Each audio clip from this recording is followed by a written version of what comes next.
حضرت ابو ہریرہ اور حضرت عبداللہ ابن عمر رضی اللہ تعالی عنہما پہلی ذی الحجہ سے لے کر 10 ذی الحجہ تک مدینہ منورہ میں بازاروں میں نکل جاتے تھے، خریدنے کے لیے نہیں، کوئی چیز بیچنے کے لیے نہیں، بلکہ اللہ کی بڑائی کو بولتے تھے، کلمہ پڑھتے تھے، تسبیح، تحلیل، تحمید یہ پڑھتے تھے۔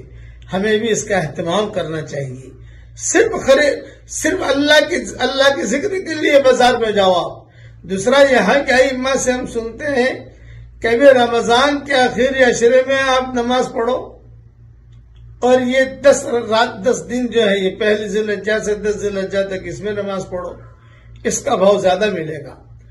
رمضان کے آخری عشرے میں 10,000 روپیہ خرچ کرو، خیر خیرات کرو، اور یہ پہلی ذی الحجہ سے لے کر 10 ذی الحجہ تک 10,000 روپیہ خیر خیرات کرو، اس کا ریٹ زیادہ ملے گا۔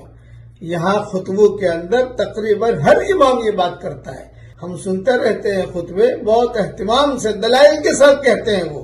اب ہمارے پاس دلائل کا تو وقت ہے نہیں، اس لیے خلاصہ کلام یہ ہے کہ اس وقت کی ہم قدر کریں۔ پڑھیے میرے ساتھ، سبحان اللہ والحمد للہ ولا الہ الا اللہ واللہ اکبر ولا حول ولا قوت الا باللہ العلی العظیم۔ دیکھو میں نے اتنا پڑھا، اللہ تعالیٰ کہہ رہے میرا بندہ مسلمان ہو گیا، میرے بندے نے مجھے اپنے آپ کو سونپ دیا۔